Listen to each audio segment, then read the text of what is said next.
Hello everyone, good morning. I am doctor Geetanjali. आज मैं फिर हाजिर हूँ आपके सामने कुछ नई बात लेकर। आज हम जिस टॉपिक पे बात करने वाले हैं वो है कि स्ट्रेस को तोड़ने का शुभ मुहूर्त क्या है। जी हाँ, मैं कोई पंडित नहीं हूँ, मैं कोई ऐसी डेट नहीं बताने वाली, कोई ऐसा मुहूर्त नहीं बताने वाली कि स्ट्रेस कैसे टूटेगा, कब टूटेगा, कौन सा शुभ मुहूर्त है। बट यस, मैं कुछ आपको एग्जांपल्स दूंगी, कुछ रीजंस दूंगी कि आपको स्ट्रेस से बाहर आना क्यों जरूरी है और अपने स्ट्रेस से आगे निकलना क्यों जरूरी है, उसके अंदर रहना आपके लिए कितना हानिकारक है। तो फ्रेंड्स, अगर आपको मेरी ये बातें पसंद आए तो प्लीज इसे लाइक और शेयर जरूर कीजिएगा। तो चलिए स्टार्ट करते हैं। स्ट्रेस को छोड़ने का जो शुभ मुहूर्त होता है वो है आज, अभी, इसी वक्त। जी हाँ, मान लीजिए आप कोई स्टूडेंट हैं और आप एग्जाम्स में आपके नंबर बहुत कम आ रहे हैं और आपके फ्रेंड्स आपको बार बार उस चीज के लिए पिंच करते हैं कि पहले तो बहुत इंटेलिजेंट था, बहुत अच्छे नंबर आते थे, अब क्या हुआ तेरे को, अब ये वो, मतलब बहुत सारी बातें, negative thoughts, basically negative thoughts. तो उस टाइम पे आप बजाय इसके कि उस स्ट्रेस को लेके बैठे, आप ये सोचिए कि वो सही तो कह रहे हैं। अगर आपके नंबर कम आ रहे हैं तो वो सही कह रहे हैं, वो आपको आपकी रियलिटी दिखा रहे हैं, आपको आपका मिरर दिखा रहे हैं जो शायद कहीं आपसे पीछे छूट गया है। तो आपको क्या करना है, 5 मिनट का टाइम निकालना है, बैठना है और उस पे चिंतन करना है, जिसको कहते हैं कि थिंकिंग। आप आराम से बैठिए, शांति में, पीसफुल एनवायरनमेंट में बैठिए और सोचिए कि क्या रीजन है जिसकी वजह से आपके नंबर कम आ रहे हैं। क्या वो सब्जेक्ट आपको पसंद नहीं है, टीचर आपको पसंद नहीं है, टीचर अच्छे से नहीं पढ़ा रहा, या आप खुद अच्छे से नहीं पढ़ रहे। तो आपको क्या करना है, आपको उन पॉइंट्स को जॉट डाउन करना है और एक जगह लिख के आप उन पॉइंट्स को बार बार पढ़ना शुरू कीजिए, उन पॉइंट्स पे वर्कआउट करना शुरू कीजिए। धीरे धीरे आपको रियलाइज होगा कि आप तो पढ़ना चाहते हैं, लेकिन आप जब भी पढ़ते हैं तो आपका कंसंट्रेशन लूज हो जाता है। तो मिल गया आपको अपनी प्रॉब्लम का सॉल्यूशन।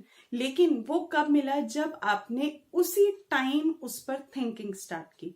जैसे ही आपने उस रीजन पर थिंकिंग स्टार्ट की, बजाय इसके कि आपने स्ट्रेस लिया कि आपके फ्रेंड्स आपको पुल डाउन कर रहे हैं या फिर कुछ ऐसा बोल रहे हैं जो आपको पसंद नहीं है।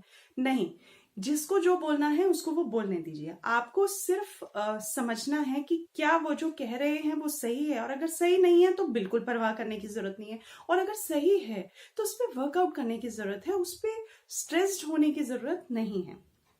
तो अब आपके लिए शुभ मुहूर्त क्या हुआ, स्टूडेंट्स के लिए शुभ मुहूर्त उसी टाइम, उसी पल हुआ जब आपने ये रियलाइज किया कि yes, they are saying right, वो सही कह रहे हैं। आपने उस पर वर्कआउट किया, पॉइंट्स, अपने वीक पॉइंट्स जॉट डाउन किए, उन पे वर्कआउट स्टार्ट किया, और फिर आपने अपने कंसंट्रेशन के लिए जो भी आप बन पड़ता है, जो भी आप कर सकते हैं वो आपने किया। आपने अर्ली मॉर्निंग उठना शुरू कर दिया, आपने उसके लिए अपना नाइट शेड्यूल सेट कर लिया, आपने एक टाइम टेबल सेट कर लिया। तो ये तो स्टूडेंट्स का शुभ मुहूर्त हो गया। और अगर मैं बात करूं लाइफ में किसी की भी, सिर्फ स्टूडेंट्स की नहीं, सिर्फ लेडी की नहीं, सिर्फ मेल की नहीं, किसी की भी, any one who is stressed, उसके लिए स्ट्रेस से बाहर निकलने का शुभ मुहूर्त आज है और अभी है।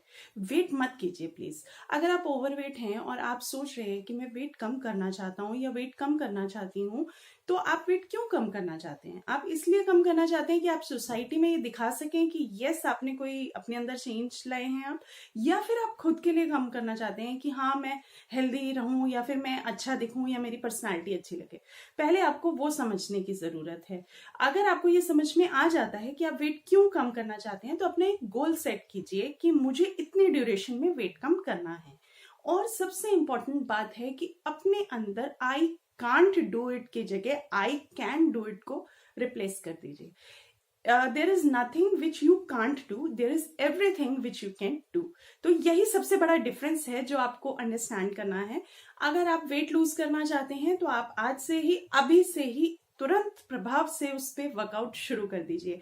नेगेटिव चीजों को रहने दीजिए। अगर कोई आपको ओवरवेट कह रहा है तो आप हैं इसलिए आपको कह रहा है, क्या प्रॉब्लम है उसमें?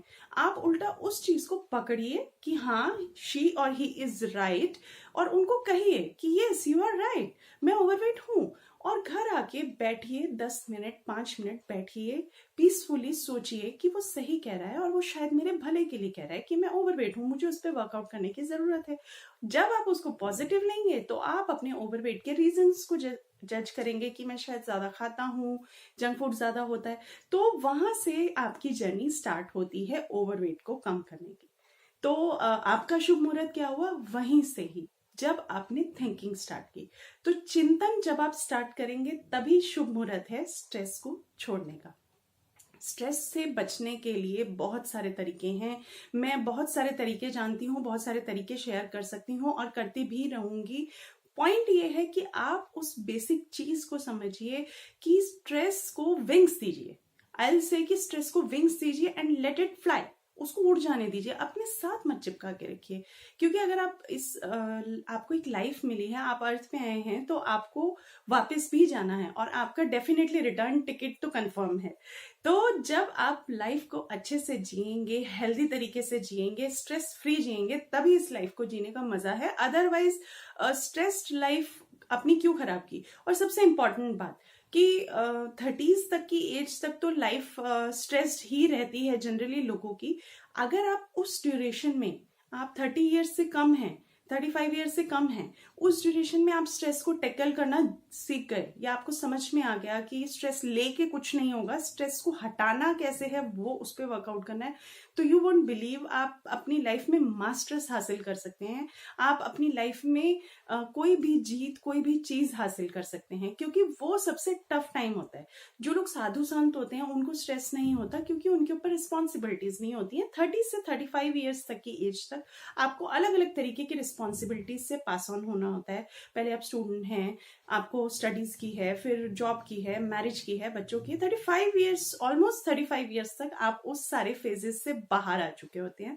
अगर आप उस ड्यूरेशन में स्ट्रेस मैनेज करना सीख गए तो आप यकीन मानिए आप लाइफ के मास्टर साबित हो जाएंगे। और अगर आपको 35 ईयर्स के बाद ये कला आती है तो भी कोई हर्ज नहीं है, क्योंकि 35 ईयर्स के बाद की जो एज होती है वही बेस्ट एज होती है। एज पर मी, 35 ईयर्स के बाद बंदे को बहुत सारी चीजों की नॉलेज हो जाती है, बहुत सारे एक्सपीरियंसेस हो जाते हैं, कुछ बिटर एक्सपीरियंस होते हैं, कुछ अच्छे एक्सपीरियंस होते हैं, जिनके बेसिस पे वो मेच्योर होता है। और रिसर्च कहती है कि 35 से 40 ईयर्स के बीच में जितनी मेच्योरिटी आती है उतनी मेच्योरिटी पहले नहीं होती है। तो उसके बाद अब तो फ्रेंड्स आपकी लाइफ स्टार्ट हो रही है, तो आप जो मास्टर्स पहले हासिल नहीं कर पाए उस पे वर्कआउट कीजिए, अपना स्ट्रेस को मैनेज करना सीखिए। पहले स्ट्रेस का रीजन जानिए कि क्या रीजन है, बिना सोसाइटी की परवाह किए, बिना आसपास के लोगों की परवाह कीजिए करें। आप अपने स्ट्रेस पे फोकस कीजिए, स्ट्रेस से बाहर निकलिए और उस पर वर्कआउट कीजिए। आई चैलेंज यू, आप सबसे ज्यादा ज्ञानी हो सकते हैं उस चीज में। तो प्लीज फ्रेंड्स, अगर आपको मेरी वीडियो पसंद आई हो तो इसे लाइक और शेयर जरूर कीजिएगा, और इस टाइप के मैं और भी वीडियोस आगे शेयर करती रहूंगी। Thank you.